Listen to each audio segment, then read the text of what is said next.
Assalamualaikum warahmatullahi wabarakatuh. Bismillahirrahmanirrahim. Alhamdulillahirabbil alamin wassalatu wassalamu ala asyrofil mursalin sayyidina Muhammadin wa ala alihi wasallam. Bapak Rektor dan semua teman-teman PWI yang saya hormati. Di sini kita akan mengkaji faslun fil musaraqah ila nusfi dima. Bab seharusnya ngambil sikap cepat, musaraqah itu ngambil sikap cepat untuk menyelamatkan mengalirnya darahnya orang Islam. Di sini Imam Izzuddin Abi Salam mengambil ayat wajah rajulun min aqsal Madinah yas'a qala ya Musa innal mala ya'tamiruna bika liyaqtuluka fakhrus inni laka minan nasihin. Beliau memberi penjelasan wa kadzalika al-musara'atu fi amrin diniyyin yuqafu fawtu. Jadi begini ya, kalau dalam fikih Islam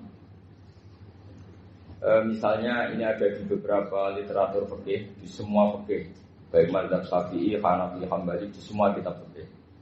Misalnya ada orang mau masuk Islam, terus konsultasi sama ustadz atau sama kiai, Pak saya mau masuk Islam. Kamu nggak boleh ngambil sikap monggo ngeteh dulu, tidak boleh. Atau apalagi jajak ngobrol dulu. Karena 5 menit kita mempersilahkan ngopi dulu itu artinya dianggap kita membiarkan dia dalam keadaan kafir 5 menit dan kita dianggap ikut tanggung jawab. Sehingga di bab ada ulama yang ngebabkan itu sampai di bab murtad. Termasuk murtad adalah orang yang dimintai mensyahadatkan non-muslim kemudian disuruh ngopi dulu atau ngeteh. Karena dianggap pembiaran sekian menit masih berstatus kafir. Jadi ibaratnya gini ya, kalau kita mungkin baru bapak-bapak baru pakai celana pendek terus ada orang kecelakaan di jalan, saya tak pakai baju dulu nanti baru kamu saya selamatkan. Itu kan naif. Kalau begitu saja naif, apalagi orang yang kafir kemudian pas mau minta disyahadatkan kita bilang monggo mandi-mandi dulu, ngeteh-ngeteh dulu. Berarti ada pembiaran sekian menit, dia masih berstatus.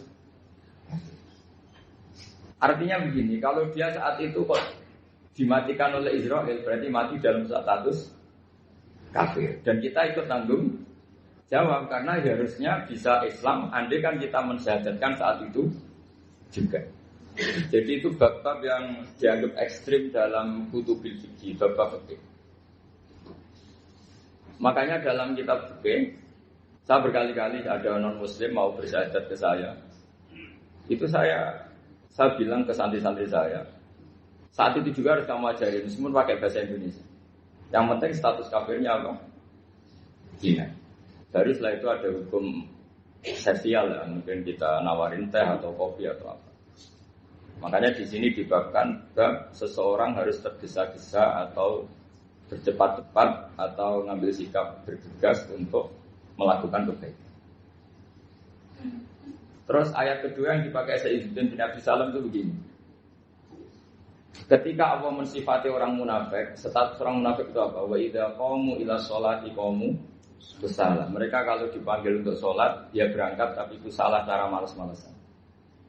Sehingga untuk menunjukkan kita loyal sama Allah itu ya paling tidak ada sikap di atas rata-rata ya.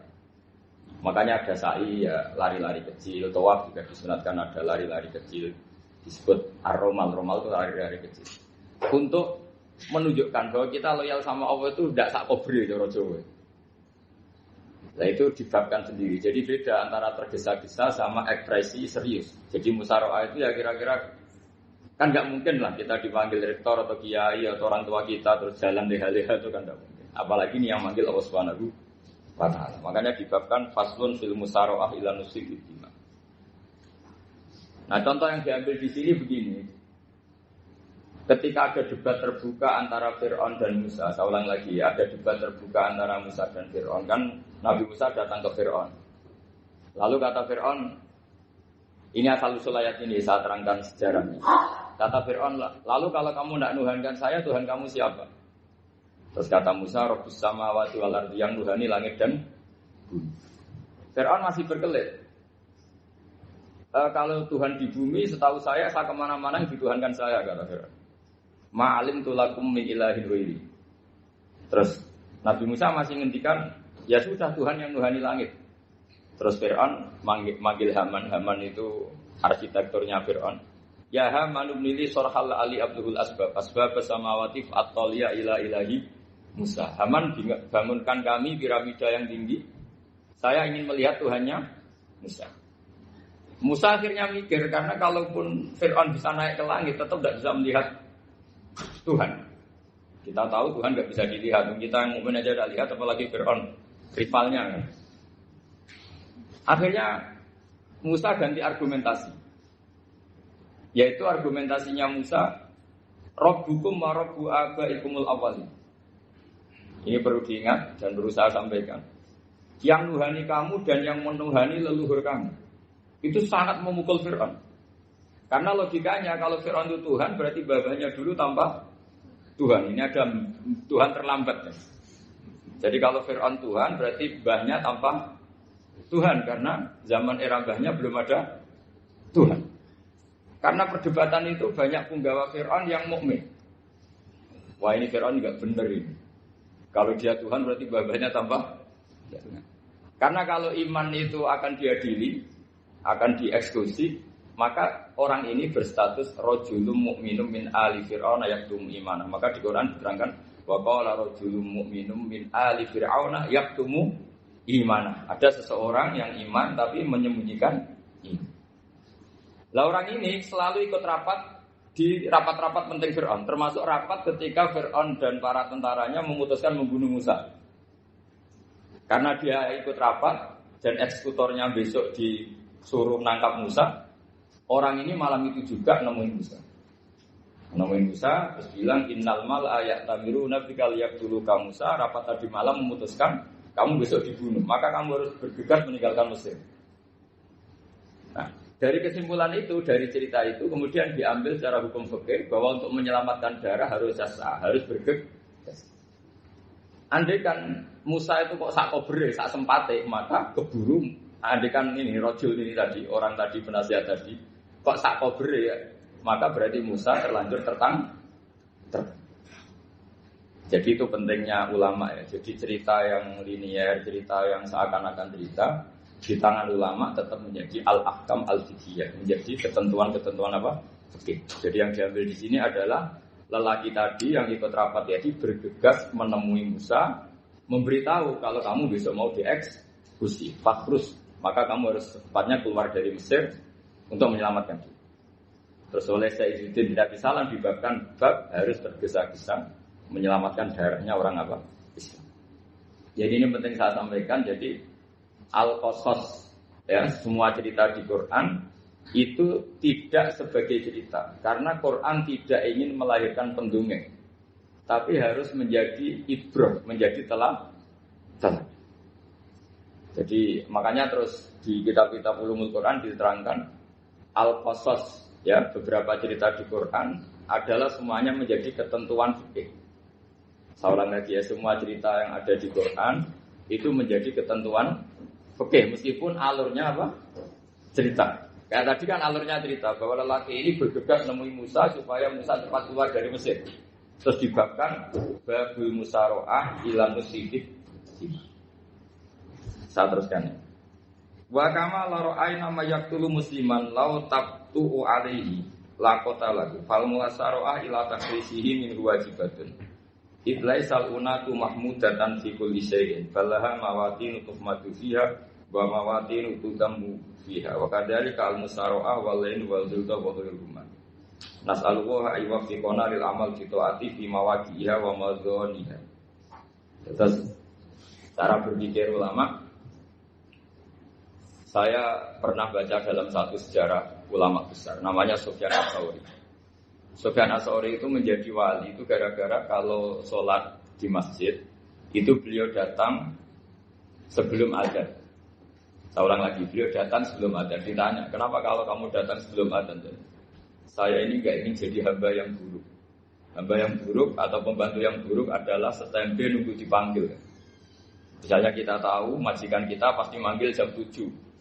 Kemudian jam 7 itu Anda masih ngopi, masih tata-tata, itu kan tidak menghormati majikan. Harusnya kamu setempe di jam yang saat itu pasti majikan Anda Memanggil, kata beliau, saya tidak ingin seperti pembantu yang buruk. Datang nunggu apa? Dipanggil. Jadi itu ada beberapa spirit ya, atau inspirasi dari aturan-aturan mahabbah. Sebab itu ketika Allah kritik orang munafik, wa idza qamu ila sholati qamu kusala, ketika dipanggil sholat mereka datang bermalas-malasan. Karena ada cintanya sama Allah, maka datang berlambat-lambat. Nah, berarti kalau ekspresi cinta mengharuskan kita datang bercepat. Makanya dalam istilah lain di Quran ini termasuk balaghatul Quran. Di juz 25 itu istilah menuju Allah itu fafirru ilallah. Kita tahu firar itu maknanya lari apa jalan biasa. Lari. Jadi untuk mengekspresikan mahabbah kita, kangen kita pada Allah. Cara bahasa Arab, isyak kita, berontok kita sama Allah, tidak diistilahkan jalan tapi fafirru ilallah, harus bergegas bergerak. Begitu seterusnya. Maka kalau ada orang Islam terus ini konsekuensi hukum. Ada non-muslim minta, Pak, saya tolong ajarkan syahadat. Enggak boleh saya bilang gini, monggo ke dalam dulu. Padahal perjalanan ke rumah saya misalnya setengah jam, enggak boleh. Saat itu meskipun sambil berdiri-diri, harus kita tauhidkan. Kamu yakinnya Allah itu satu, Tuhan Allah. Harus. Karena kalau ada perjalanan ke rumah 5 menit, terus dia kecelakaan, belum syahadat, statusnya mati apa? Kafir. Dan kita ikut terlibat, karena sebetulnya bisa mengislamkan saat itu juga. Analoginya kayak tadi lah. Orang kecelakaan di jalan, karena kita pakai celana pendek, contoh Syria, saya tak pakai baju. Habis itu dilides truk. Itu kan kita ikut salah karena kita yang punya kesempatan. Tentu yang disalahkan yang punya kesempatan. Karena merubah status dari potensi kelides truk menjadi sama sekali gak potensi kelides truk dengan kita inggirkan. Meskipun kita dalam keadaan tidak ideal. Sama. Orang kafir yang mau masuk Islam itu umumnya kiai-kiai kan kadang sebagian disuruh mandi dulu, itu salah. Itu salah sekali. Sangat salah. Apalagi nunggu seremonial di masjid, nunggal tokoh-tokoh itu bujutnya salah. Itu gak cuma salah, bujutnya salah. Jadi salah yang akut. Itu salah besar. Kalau seremonial monggo, tapi kalau mengislamkannya harus saat itu. Apalagi seremonial seminggu lagi nunggu tokoh terkenal, nunggu disyuting dulu, wah itu perilaku show, itu bukan mengislamkan itu. Makanya kita yang sebagai peneliti fikih itu kadang itu enggak serg gitu. Masa mau Islam nunggu di masjid dulu, di syuting dan tokoh-tokoh itu salah. Itu sama dia kamu lihat orang kecelakaan mau menyelamatkan, ini ada wartawan enggak? Minta di syuting dulu sedang mati. Jadi kita normal saja dalam Islam, sesuatu yang mendesak, yang emergensi ya perlakuannya harus cepat. Sehingga dibabkan faslun fil musarohah ila nusifid fitima. Jadi ada beberapa contoh di Quran memang aturannya seperti itu. Makanya semua redaksi Quran tentang menuju Allah diredaksekno fafirru ilallah. Makanya di Tawaf ada ekspresi romal, jalan agak cepat. Di Sa'i juga ada momen-momen kita harus romal, berjalan cepat. Di beberapa aturan juga seperti itu. Ya saya ulang lagi, di beberapa aturan Islam juga seperti itu. Nah sekarang efek di hukum haji. Saya banyak baca literatur haji. Haji dalam aturan Islam itu wujuban tarohiyan, wajib yang tidak langsung mendesak. Kemudian semenjak ada fakta kita harus nunggu, daftar tunggu. Itu kita sebagai ahli fikih itu gamang. Misalnya gini, saya umur 20 punya uang, sekarang berapa daftar? 25 juta ya. Saya umur 20 punya uang 25 juta. Saya jomblo misalnya, ya butuh nikah, ya butuh macam-macam.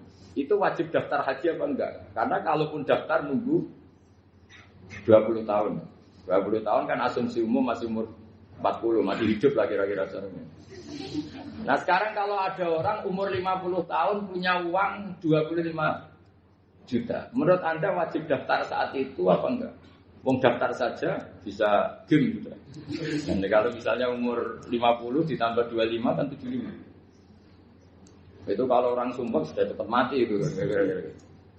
Maka itu menjadi pertanyaan, apakah fikih ini kita rubah? Karena dulu kan orang itu longgar semua. Karena haji zaman Nabi pun tidak langsung dilakukan saat pertama diwajibkannya haji. Jadi Nabi punya sisi unik. Pertama ada tahun diwajibkannya haji, Nabi tidak langsung haji. Sebab itu ulama berkesimpulan kalau wajibnya haji tidak langsung. Maka fikih itu memang unik. Sholat juga gitu. Ada istilah begini dalam sholat. Watajibus sholat ala kulli muslimin wujuban muwassa'an.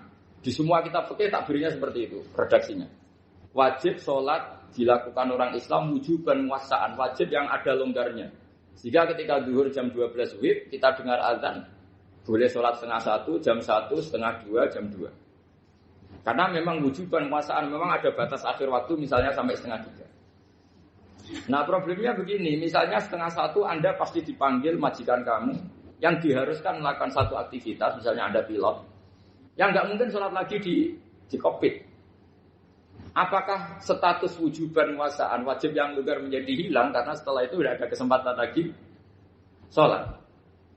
Apa tetap kita sebagai ahli Islam yang agak balelo tapi alim, misalnya ya sudah tetap jadi pilot. Nanti kan ada aturannya sendiri, ada rukhsahnya sendiri, ada kemurahan sendiri kita sudah jadi pilot. Misalnya sholat tanpa harus menghadap kiblat, sholat yang tetap di perjalanan. Kira-kira Anda kalau jadi ahli fikih milih mana? Milih harus sholat di depan, apa tetap memberi kelonggaran? Gak apa-apa, sholat sambil apa? Nyuper, sambil pilotin apa pesawat. Anda pilih mana itu? Karena kalau konstitusi ilmu itu memang harus ada, dengan tanda kutip ya, memang harus ada nakalnya. Kalau gak nakal malah gak sah. Memang unik ilmu itu. Karena ilmu itu kalau dipaksakan lurus terus, itu nanti malah bengkok. Karena menghilangkan rukhsahnya Allah, kemurahan Allah. Tapi kalau dipaksakan rukhsah terus, murah terus, nanti dianggap menyepelekan hukumnya Allah. Maka kita yang ahli fikih itu pusing. Misalnya saya sering ditanya, Gus ini supir bis, kan musafir terus, berarti saya boleh tidak puasa terus panjang Ramadan? Coba kalau ada jadi ahli fikih mesti bingung. Mau boleh, ya boleh terus supaya orang nggak peduli sama Ramadan. Mau mengatakan wajib puasa, kayak nggak peduli dengan kemurahan Allah yang membolehkan musafir tidak puasa. Coba loh, Anda jangan jadi ekstremis misalnya bantah tok protes tok ini kan. Jadi memang mengkaji ilmu itu. Ya makanya dengan tanda kutip itu harus ada nakal. Tapi nakal yang baik bukan nakal. Nakal itu kalau bahasa Jawa itu kan tidak harus dosa. Seperti anak kecil. Menek-menek itu, tuh bocah kok nakal. Padahal anak kecil menek itu haram dah. Enggak kan? Malah orang tuanya yang bentak itu yang haram. Yang nakal betul ya ibunya yang bentak cerewet itu. Karena ibunya orang yang sudah mukallaf, sudah tua, salah langkah yaitu bentak. Kalau anaknya naik meja itu ya sebetulnya bahasanya tidak nakal, lucu. Oh jebule pinter conggo iso munggah meja. Harusnya diapresiasi. Tapi rata-rata ibu semua akal mecah gelas. Coba. Malah boe malah mecah tabungan. Bapaknya malah tukang nguras tabungan. Sebetulnya senakal-nakalnya anak kecil itu nakal orang tuanya itu pasti. Karena ini sudah kena kitab, sementara anak-anak belum kena. Saya pernah punya tamu karena di tradisi dia itu sering punya tamu. Bapak ibunya itu kultus sama dia, bentak anaknya disuruh salim sama saya. Anak kecil kan nggak mau jalan-jalan terus, marah. Tak marah orang tuanya tak marahin. Yang dosa itu kamu bentak anaknya. Kalau anak kecil itu kena diskon rufi al-qalamu an salasin. Di antara aturan Islam apa? Tidak ada keharusan bagi 3 orang. 1 anak kecil sampai balik, 2 orang tidur sampai bangun, 3 orang gila. Artinya anak kamu itu tidak kena hitam untuk sopan sama kamu. Kamu yang kena hitam baru sopan sama anak-anak. Dan ini ada Jawa itu kadang keliru. Jadi orang tua itu marah-marah memaksakan anaknya sopan. Padahal Allah memberi diskon anak kecil itu belum wajib sopan. Gak apa-apa ada tamu naik-naik kecil. Asal masih anak kecil. Makanya Rasulullah ketika beliau sholat sujud itu Hasan Husain itu naik. Cara Jawa Nabi itu digawe tumpahan. Semua riwayat mengatakan Nabi itu diam saja gak berani ngangkat.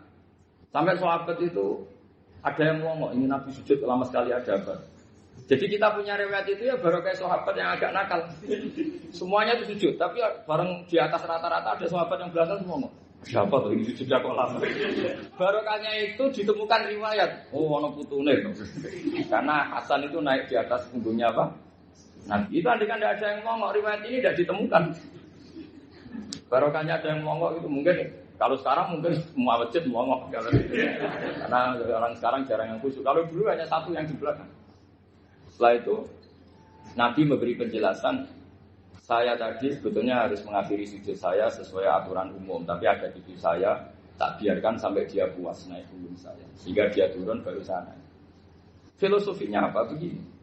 Anak kecil satu tidak kena ditop.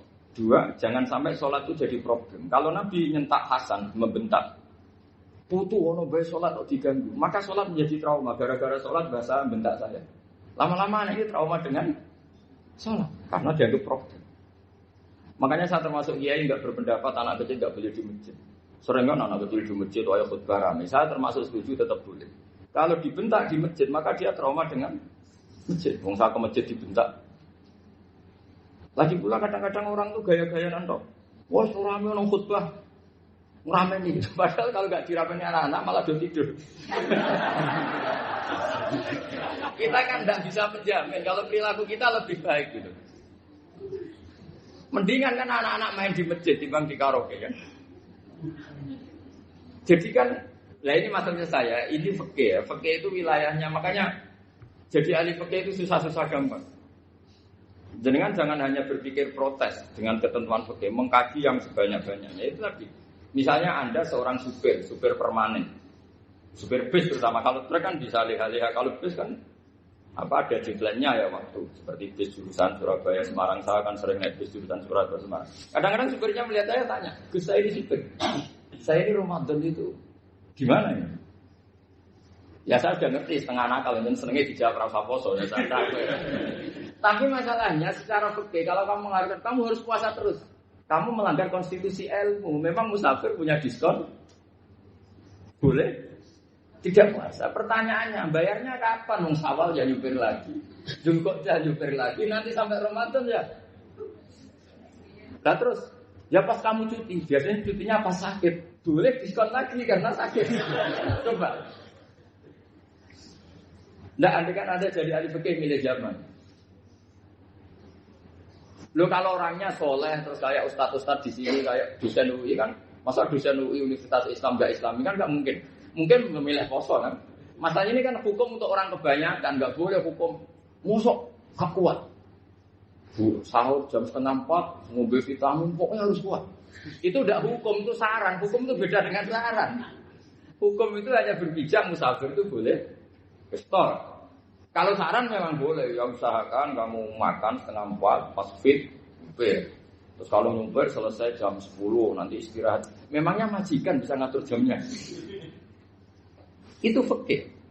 Maka menjadi perdebatan yang namanya pergi itu apa? Menurut Imam Syafi'i, pergi itu ya dari rumahnya ke tempat yang asing, yang tidak wilayahnya namanya pergi.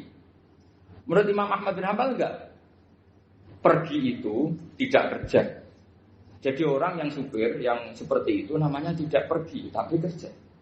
Tanyakan ke publik, misalnya jenengan ke UI, istri kamu atau suami kamu ditanya, istri kamu kemana? Kira-kira jawabnya bilang pergi jalan-jalan atau bilang kerja? Kerja, makanya kata Imam Ahmad bin Hanbal, mudi mustafar atau orang yang berprofesi, yang profesinya memang harus pergi, kayak traveling atau supir, maka itu namanya tidak pergi, namanya itu kerja. Karena apa? Sekali distatuskan pergi, maka ikut status yang dikatakan Allah dan Rasul dapat diskon, boleh tidak puasa. Maka terus kita debat tentang definisi. Nah, definisi ini penting karena yang menjadikan hukum rubah itu definisi. Misalnya gini, Mbak ini ngaji saya. Statusnya kalau pakai status saya ajnabi, orang lain Bapak ajnabiyah, maka hukumnya saya melihat Bapak ini haram karena statusnya ajnabi melihat ajnabiyah yang tidak mahram. Tapi kalau di fikih itu ada statusnya. Di antara lelaki boleh muwajahah sama perempuan adalah 1 untuk belajar, 2 untuk muamalah, 3 untuk kesaksian, 4 untuk pengobatan. Itu kan ada pengecualian. Sehingga statusnya sekarang, Mbak itu belajar, apa ini melihat Gus Bah atau Gus Bah itu mengajar atau gimana? Itu statusnya bisa rubah. Makanya kalau sebetulnya kalau kita marung di warung misalnya Padang, kita nggak pilah-pilah, kebetulan pelayannya perempuan itu masih bisa ditilah cara begitu. Saya muamalah marung, cuma kebetulan penjaganya. Tapi masalahnya Pak ini punya daftar penjaga yang cantik, itu masalah. Maka pertanyaannya itu marung ke situ demi marung, apa demi melihat? Tidak jawab saja. Demi marung apa demi melihat? Kalau demi marung sepakat yang penjaga yang Sangar-sangar juga banyak. Ayahnya kalau demi makan, penjaga yang cowok kan banyak. Kalau demi melihat, berarti yang dihitung kan niatnya. Berarti karena muamalah apa karena melihat? Melihat. Itu status. Jadi makanya kalau muji musafar itu namanya orang pergi atau orang kerja? Orang kerja. Maka menurut pikirannya Imam Ahmad bin Hanbal, seperti itu harus puasa. Karena dia adalah pekerja, bukan musafir. Lalu dalam masalah jumlah 3 hari misalnya. Kalau dalam fikih kita, nggak saya kenapa ngomong fikih terus ya, karena banyak yang melupakan fikih. Jenengan pergi haji. Zaman Nabi haji itu jamak dan qashar terus. Padahal hajinya Nabi itu, haji itu minimal kan berapa hari minimal itu? 9, 10, 11, 12. Sebenarnya haji itu minimal hanya 4 hari. Karena 13 Zulhijjah bisa nafar apa? Awal. Kalau nafar awal berarti nggak ada kewajiban nafar sani. Berarti yang wajib betul kan 9, tanggal 9 wukuf di Arafah, terus 10 biasanya ifadah sama balang jumroh apa? Akobah, terus 11, 12 itu kan sudah boleh cabut. Karena apa? Nafar apa? Awal. Berarti nggak usah nafar apa? Sani. Berarti hanya berapa? 4. Tapi Nabi haji di Mekah Madinah itu sampai 40 hari karena perjalanan. Pertanyaannya ketika Nabi menjamak dan mengqashar itu cara Imam Syafi'i lisafar. Karena Nabi orang Madinah datang ke Mekah dengan jarak 460 kilo, maka Nabi boleh jamak dan qashar. Jadi pikiran Imam Syafi'i, jamaknya Nabi itu lisafar karena pergi. Cara pikiran Imam Malik enggak, jawabnya Nabi itu linusuk. Nabi menjamak sholat itu karena melakukan ibadah haji. Efeknya adalah orang Mekah kalau haji itu cara Imam Malik meskipun jaraknya dekat boleh apa? Boleh apa? Qashar, boleh jamak qashar. Lalu terus ada pertanyaan fikih lagi. Lalu jamak qashar itu karena pergi apa karena masyaqqah?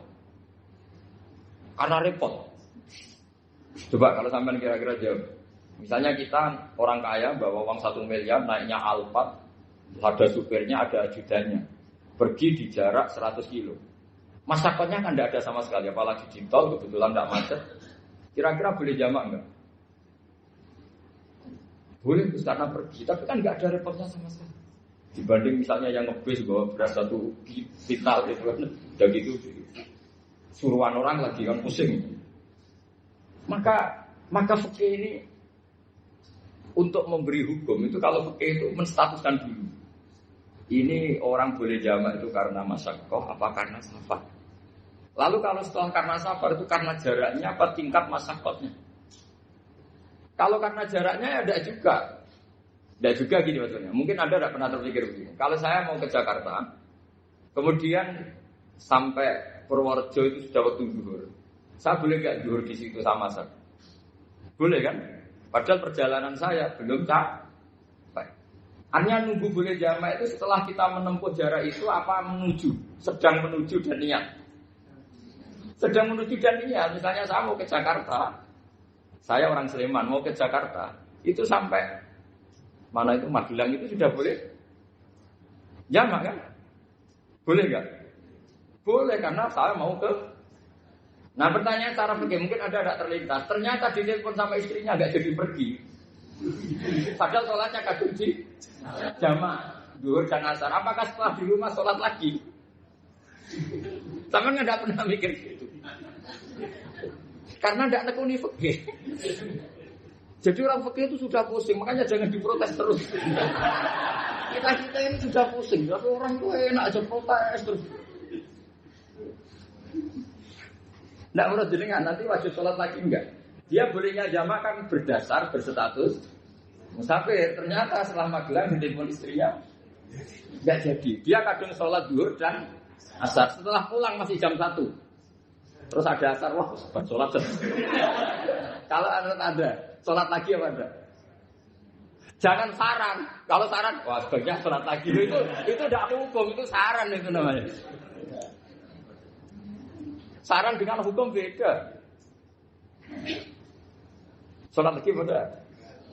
Loh, ketika ada jaga itu berdasar malas atau berdasar hukum? Apa?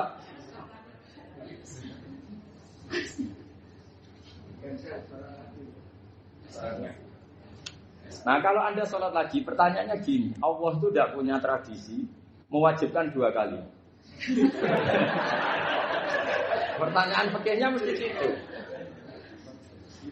Dan saat Anda di Magelang menjamak itu melakukan sesuatu yang disahkan oleh agama.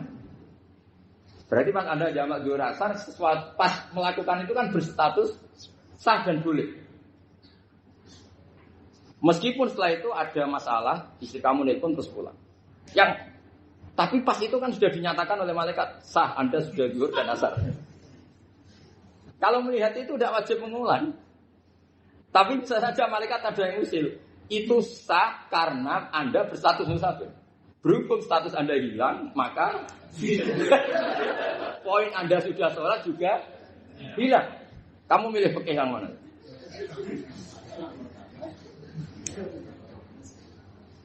Jadi peneliti fikih itu beda dengan orang-orang yang dengarin protes. Beda karena nekuni. Nekuni itu beda karena ada konsekuensinya. Makanya fikih itu sampai saya punya kitab fikih itu dikarang 1 orang itu jumlahnya 20 jilid. Per jilid itu segini. Jadi 1 meja ini dikarang 1 orang. Itu mulai yang presisi, yang detail sampai yang khayal. Yang khayal juga ada. Yang khayal itu tadi beliau banyak menghayalkan gini. Suatu saat Anda datang ke Mekah itu hanya butuh waktu 20 menit. Zaman itu belum ada pesawat. Lalu boleh gak jamak? Boleh gak nakal? Nakal itu begini. Sama orang kaya punya jet pribadi. Misalnya ada Ronaldo masuk Islam, orang kaya. Itu bisa gak puasa? Karena begini. Misalnya dia contohnya orang Arab. Orang Arab, jangan orang. Gak, contohnya itu dibalik saja. Di sini itu kalau imsak jam berapa? Imsak Ramadan jam berapa? 3:30 aja biar aman ya. Kalau 3:30 kan masih imsak. Dia terbang ke Mekah. Jadi orang sini puasa jam 5 kan mulai puasa. Dia terbang ke Mekah kan masih malam. Makan terus dia. Mekah mau ada matahari terbang lagi ke barat. Karena dia menghindari berstatus puasa. Atau sebaliknya, dia orang Mekah jam 12 puasa. 12 yang puasa. Dia, wah kalau 6 jam lagi buka, bisa berapa saya. Terbang ke Indonesia. Ke Indonesia terbang baru 1 jam, di sini sudah buka. Itu khayal. Jadi itu ada khayalnya. Itu lama dulu sebelum ada pesawat sedang mengkhayal gitu. Bolehkah orang yang di Masyrik ke Maghrib demi itu? Kalau Anda jadi Raja Salman jam 1 kok sudah nggak kuat apa? Puasa itu diberi saran terbang ke Indonesia. Itu kalau pakai jet kan nggak sampai 9 jam. 1 jam ke Jakarta. Sudah ada wow akbar. Juga. Boleh enggak? Loh mau kamu enggak bilang, oh enggak boleh. Wong di Jakarta sudah huruf bisa sih. Masa sudah matahari terbenam orangnya enggak boleh? Bukan. Lah ya. Apa? Kalau resikonya gini, sampean mungkin nggak mikir, resikonya gini, kalau dia berstatus musafir, bolehnya buka karena musafir, pertanyaannya dia wajib bayar.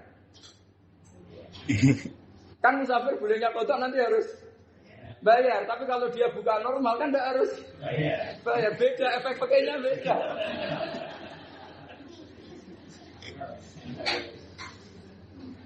Sama jangan protes, Gus Baik gimana mau ngaji malah tidak senang. Ini kan ngajinya para dosen, para pegawai, jadi harusnya itu jadi mufti, ngaji untuk jadi mufti, bukan ngaji untuk mendengarkan. Jadi makanya saya mohon jangan sering protes sama ulama sudah pusing. Karena efek-efek hukum itu tidak gampang. Kayak tadi misalnya, kalau dia boleh buka atas nama musafir, resikonya wajib bayar. Masalahnya Raja Salman ini mau enggak? Dia ininya. Maka pertanyaannya itu kitab yang milik saya tadi yang 20 jilid tadi. Ulama itu mulai dulu sudah membayangkan bagaimana kalau suatu saat ada satu kendaraan. Kenapa ulama bisa membayangkan itu? Karena ada buruk. Meskipun mereka nggak numpak buruk hanya Rasulullah, tapi kan bisa bayangkan ada toyul waktu. Waktu itu bisa dilipat. Karena ulama dulu ahli astronomi, jadi bumi itu bulatnya gini, muternya gini. Berarti suatu saat ada satu ilmu di mana orang ngambil satu posisi terus melewati toyul waktu, ngalami lintasan waktu. Mulai dulu itu sudah dibicarakan. Pertanyaannya lalu status orang ini kayak apa? Misalnya tadi orang Mekah ingin cepat buka, terbang ke Indonesia. Orang Indonesia menghindari imsak, misalnya 3:30, dia belum sahur. Wah, kalau saya di Indonesia ini sifatnya sahur. Wah, saya tak terbang ke Mekah. Wah, enak kan terbang di Mekah ternyata masih jam 8. Wah, bisa makan sepuasnya jam 8 malam, tentunya jam 20. Kan enak dia. Bar wareg balik ke Indonesia wis jam 1 siang. Jam 1 siang kalau ini cepat buka terbang ke timur. Langsung buka. Berarti dia kira-kira masa aja 3 jam. Tapi terus ya mungkin kalau sampean tahu kok Gus sudah repot-repot ngono tinggal turu ndelok sinetron kok buka dhewe.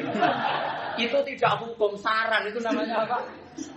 Kalau hukum tetap tadi yang dikatakan puasa adalah imsak, mulai jam imsak sampai ghurubus. Lalu pertanyaannya lagi, ghurubus samsi sampai imsak itu konversi jam apa nyata-nyata ghurubus samsi? Kalau yang diliwati khatul istiwa itu nyata, fi'lan kalau dalam bahasa Arab fi'lan awaqiyan. Tapi kalau Anda orang kutub, saya sering kirim-kiriman surat sama mufti-mufti yang ada di Timur Tengah, di Eropa, konsultasi maksudnya. Orang kutub itu kan tidak ada matahari, tidak ada apa-apa. Jika kalau Anda baca kitab di kutub, mesti Gus Bak ada pembohong. Misalnya orang kutub ngaji saya, kamu harus subuh sebelum matahari terbit. Sekali matahari terbit, waktunya hilang. Duhur setelah matahari agak ke barat. Asar kalau matahari terbenam, hilang waktunya. Terus mereka mesti bilang, mataharinya di mana? Maka pertanyaannya, boleh gak mengkonversi waktu untuk orang kutub? Jadi misalnya pola umum subuh jam 4:30. Berarti antara subuh dan qadha itu 1 jam setengah. Subuh sama zuhur polanya berapa berarti? Kalau 4:30 sampai jam 12 ini 6 sama 7:30. Berarti ya kira-kira habis subuh nunggu 7 jam setengah baru zuhur. Nunggu 3 jam baru asar. Nunggu 3 jam baru maghrib. Berarti waktu puasa kira-kira antara jam 4 sampai jam 6. Berarti berapa jam itu? 12 sama 2 14 jam. Oke, berarti orang kutub harus puasa 14 jam. Tidak bergantung waktu mata. Tapi ada lagi pertanyaan lucunya gini. Lalu 14 jam Gus itu dimulai dari mana? Apa asal 14 jam? Apa harus ada konsensus setarnya? Masih ada PR lagi. Menurut kamu gimana? Ada konsensus setarnya dimulai jam 4 dini hari. Apa asal jumlahnya? Imsak 14 jam. Mikir lagi kan? Itu di Denmark itu ada satu musim di mana siang terus sampai sekian bulan. Siang terus sampai orang sana itu capek. Kenapa ada siang terus? Logikanya kan tadi bumi itu bulat-bulatan juga belajar bala astronomi. Kalau tepaan kamu di sisi yang barat agak utara atau agak selatan, matahari ini nyentron terus. Sehingga bumi mulak-malik ya kamu kesentron terus karena kita ini kan tepaan di katulistiwa. Di khotul istiwa. Sebenarnya khotul istiwa itu bahasa Arab dari kata khotul istiwa. Khotul itu garis, istiwa itu tengah. Lah, Islam itu oleh Allah memang dipilih di tempat paling top yaitu Mekah. Mekah Ka'bah itu suratul ardi. Jadi sebelum ditemukan ilmu astronomi itu Nabi sudah ngendikan Al-Ka'bah suratul ardi. Ka'bah itu pusarnya bumi. Sehingga di Ka'bah itu satu-satunya area yang terbebas dari medan magnetis. Karena dari utara dan selatan benar-benar di tengah. Maka potensi jam paling akurat di dunia itu hanya jam yang di Mekah itu. Karena apapun akuratnya teknologi di Amerika atau Jerman, karena jam itu dari logam tetap ketarik medan magnetis. Entah berapa 00, tetap kena. Misalnya jam di Jerman. Lebih dekat mana kalau Jerman? Mesti ketarik medan magnetis. Entah berapa kadarnya. Karena materi jam dari logam. Sementara di Mekah karena di tengah itu terbebas dari medan Nah, sehingga yang segaris dengan Mekah kayak Indonesia itu semuanya khotul istiwa. Nah kalau khotul istiwa normal itu artinya ya 12 siang secara umum ya 12. Sehingga ulama Indonesia kalau ngaji itu lebih gampang, lebih tidak dianggap bohong. Karena ya ada terbitnya matahari, ada zawalus samsi, ada hurubus samsi. Coba kalau kitab itu Anda baca di kutub utara sama kutub selatan. Murid kamu bingung semua. Ini gimana Ustaz? Tidak ada matahari kok semuanya diukur pakai matahari. Lalu pertanyaannya dikonversi kan? Pertanyaannya kalau dikonversi pakai apa? Asal 14 jam, apa harus sepakat dimulai jam berapa? Milih mana? Milih sepakat. Pertanyaannya kalau sepakat, ukurannya siapa yang jadi ahlul halli wal aqd?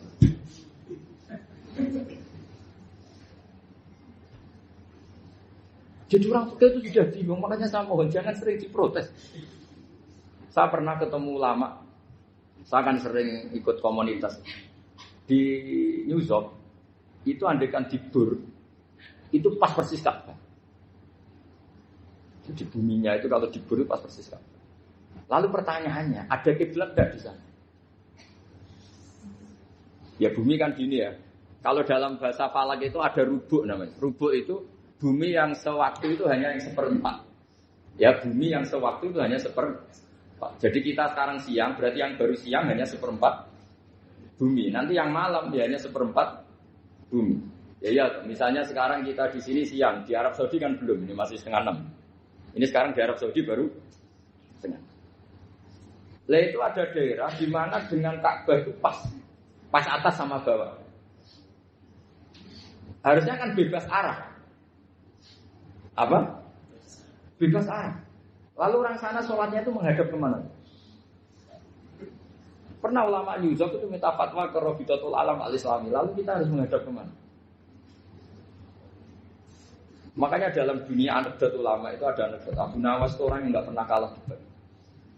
Dia itu terkenal nggak pernah kalah debat. Tapi dia ada ilmuwan. Dia punya tetangga ilmuwan, punya pengaruh besar. Semua orang ngaji ke ilmuwan itu. Mantelnya bukan main, karena dia ahli falak, ahli astronomi. Mau nandingi dia tidak bisa, gak nandingi itu reputasinya jatuh. Orang itu berteori kalau bumi itu bulat-bulat. Kalau kamu jalan ke sini, maka akan ke titik yang suatu saat si profesor ini kemalingan, terus minta tolong Abu Nawas rumah saya kemalingan. Terus lari kemana malingnya? Ke timur. Setelah ke timur, larinya ke timur. Abu Nawas lari ke barat. Terus ditanya, sudah tak bilang nih, malingnya lari ke timur, kok kamu lari ke barat? Nanti ketemu di titik yang sama. Sebenarnya itu profesornya makel. Oh kamu nyindir. Artinya Abu Nawas gak terima. Teori Anda itu gak bisa. Secara keilmuan benar, tapi secara faktual gak boleh. Berarti kalau ada orang ngejar istrinya lari ke timur, dia harus tetap ke barat. Nanti ketemu di titik. Ya. Jadi malingnya tuh lari ke timur, Abu Nawas ngejar ke barat.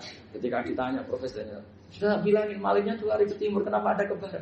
Kataan kan nanti ketemu di titik yang sama karena bumi bulat. Nah pertanyaannya gini, lalu kalau yang segaris itu ada arah enggak? Kayak New York tadi.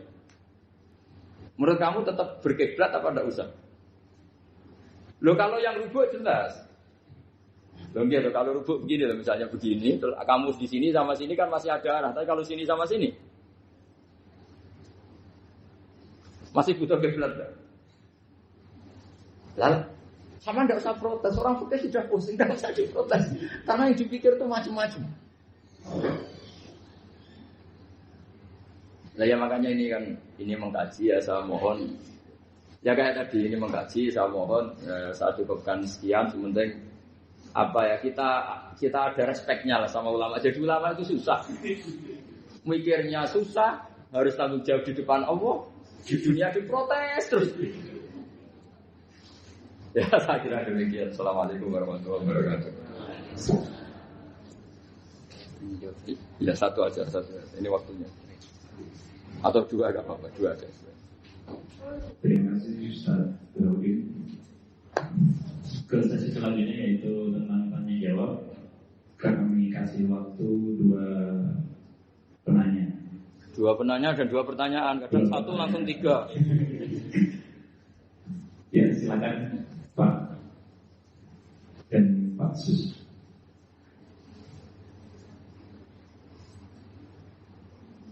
Pak Sul. Satu lagi Pak Sus. Assalamualaikum warahmatullahi wabarakatuh. Waalaikumsalam.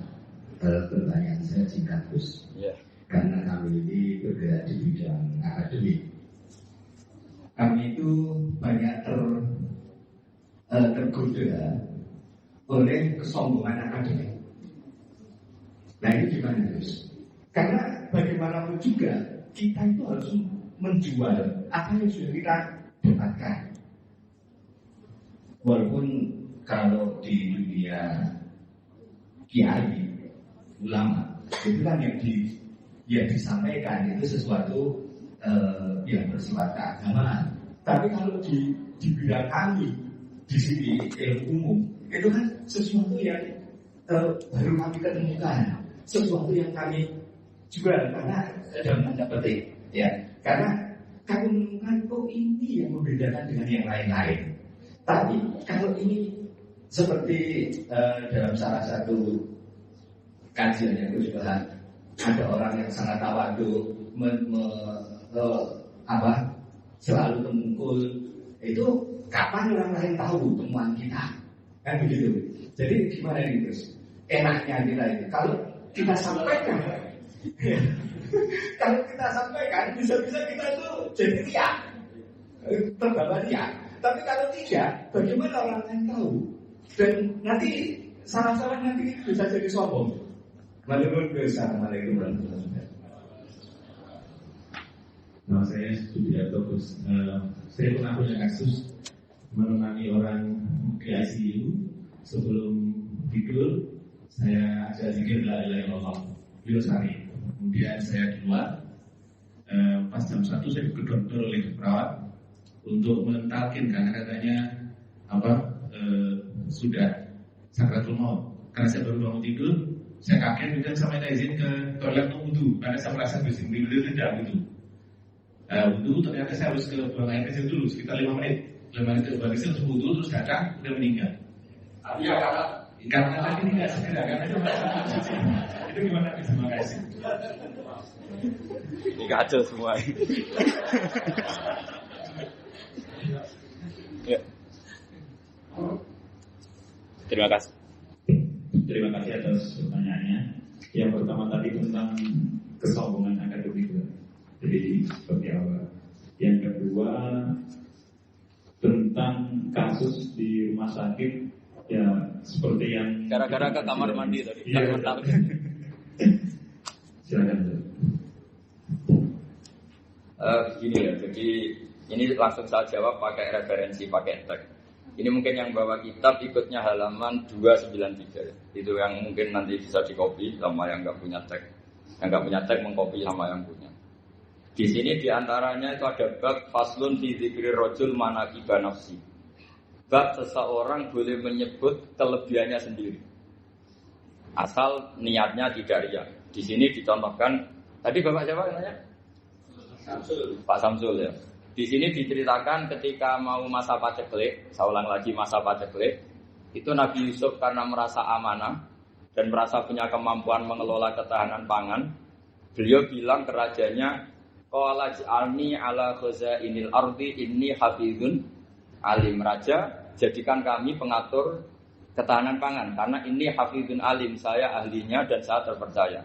Hanya Nabi Yusuf seorang nabi tentu panutan, beliau menonjolkan kemampuannya itu boleh asal untuk kemaslahatan. Misalnya ada orang Islam sakit atau kiai sakit, dengan dokter bilang saja saya dokter, biar saya yang nangani. Itu boleh karena motivasi Anda dalam menyelamatkan Pak Kiai tadi atau orang yang sakit, bukan motivasi Anda adalah hadun nafsi, misalnya kalau dalam bahasa keinginan apa? Pribadi. Jadi itu boleh. Jadi ini di beberapa contohkan. Ya ayuhanna su'allimna mantiqat thairi wa utina min kulli syai'. Nabi Sulaiman itu bilang gini, wahai para manusia, saya ini bisa bahasa burung apa saja dan saya bisa melakukan apa saja. Wa utina min kulli syai'. Nabi Sulaiman ngendikan begitu karena ingin menunjukkan betapa sayangnya Allah ke saya. Sampai saking sayangnya Allah, saya bisa menguasai bahasa burung, bahasa binatang. Jadi motivasi seorang Nabi itu ingin menunjukkan betapa kudrohnya Allah tidak terbatas. Nah buktinya apa ya? Buktinya Sulaiman sama tak cerita. Nabi Sulaiman itu kalau ke masjid itu mesti jagungan sama orang miskin. Terus beliau bilang gini, miskin dan ujali miskin, ayo podo kiri ini jagungan. Karena beliau dengan kenabiannya meskipun kaya raya itu tidak merasa punya sama sekali karena semuanya milik Allah Subhanahu wa ta'ala. Dan beliau buktikan beliau kaya raya itu untuk bangun Baitul Maqdis yang semegah itu semuanya pakai asetnya Nabi Sulaiman. Ketika bisa memperkerjakan jin dan setan juga untuk bangun Baitul Maqdis, bukan untuk bangun dirinya, rumah dirinya. Ya ini dicontohkan satu Nabi Sulaiman, dua Nabi Yusuf. Terus ketika contoh yang diambil, setiap nabi ketika pidato kepada umatnya mesti ditutup dengan wa analakum nasihun amin. Saya ini adalah penasehat yang terpercaya. Jadi ajaran saya bukan ingin menyesatkan kamu, menyengsarakan kamu, tapi wa analakum nasihun amin. Saya adalah penasehat yang baik. Artinya kan menonjolkan diri. Jadi boleh asal itu untuk kemas lahat. Jadi misalnya UI punya penemuan apa yang keren, yang maslahat orang Islam diumumkan. Wah ini penemuan UI. Tapi tujuan Anda supaya mengangkat harkat martabat UI. Bukan setelah itu terus kirim surat ke rektor, saya harus tambahan gaji karena saya penemunya. Wah itu juga gak bisa jadi wali kalau gitu tidak. Tapi nanti rektornya yang ya gak tahu diri gitu. Masa penemu sama gak penemu disamakan ini. Misalnya seperti itu. Jadi di sini ada sekian contoh, mungkin bisa diakses di halaman 293. Di bab faslun fi dzikri rajuli manaqiba nafsi. Terus kalau contoh hadis Nabi sering ngendikan begini. Ana sayyidu waladi Adam wa ana awwalu syafi'in.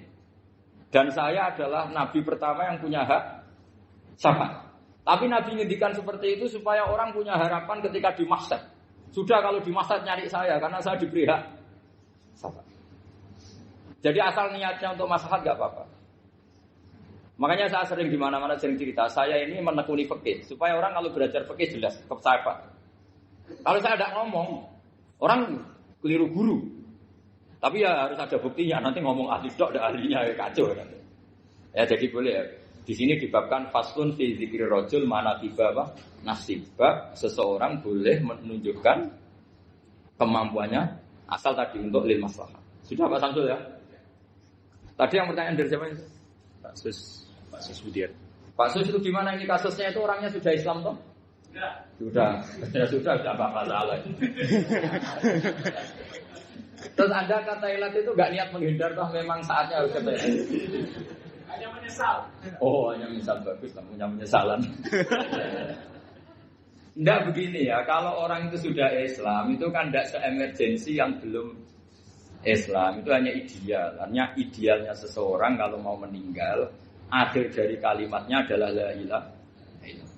Tapi itu pun ulama dinegur. Ini saya beri cerita sedikit.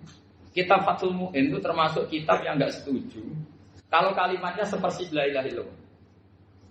Kenapa Pak Sus? Logikanya gini. Ini semua ulama nih dia. Itu ada dua riwayat. Mangkana akhiru kalamihi la ilaha illallah dakhalal jannah. Sebagian riwayat mangkana akhiru kalamihi Allah dakhalal. Nah ulama itu milih yang Allah. Kenapa milih yang Allah? Karena la ilaha illallah itu resikonya tinggi. Pas la ilaha ateis, tidak ada Tuhan, mati. Maka ulama, tradisinya guru-guru kita, kalau ada orang mau mati yang sudah akut, itu hanya ditalkin Allah, Allah, Allah. Karena ini lebih tidak berisiko. Tapi kalau la ilaha illallah, pas la ilaha, belum illallah, mati. Tidak bisa kamu bunuh. Teruskan dulu baru mati. Ayo teruskan dulu. Baru mati ini gimana? Belum illallah kok sudah. Jadi makanya terus di situ diterangkan lagi begini. Setelah orang itu melafadzkan la ilaha illallah, kan orang mau mati itu kan macam-macam ya. Ada yang sudah akut, ada yang masih sehat. Kalau masih sehat sebaiknya la ilaha illallah. Tapi kalau sudah akut hanya dilatih apa? Allah. Terus saran kedua oleh kitab Fathul Mu'in diterangkan sebaiknya jangan ngomong lagi. Karena Nabi ngendikan akhir. Akhir itu harus itu menjadi kalimat. Jadi misalnya setelah kamu talqin la ilaha illallah, kamu tanya, "Pak, sertifikatnya di mana?" Akhirnya bapaknya jawab, "Di lemari." pas melamari mati. Berarti akhir kalimatnya mati. Makanya kita juga harus memperjuangkan supaya itu benar-benar akhirnya. Jika nanti dikenang di akhirat, ini orang luar biasa mengakhiri dunia dengan kalimat la ilaha illallah. Tapi nanti kalau ini orang luar biasa mengakhirinya dengan kemarin. Apalagi tanyanya gini, Pak, tabungannya di bank apa? Ini siap. Berarti terakhir bilang apa? Bis. Jadi itu ada aturannya. Jadi kalau nalkin orang sudah ngelafadzkan kalimat tauhid, jangan dijak ngomong lagi. Karena kalau diajak ngomong lagi terus mati, yaitu kalimat terakhirnya. Ya, ini maaf. Assalamualaikum warahmatullahi wabarakatuh.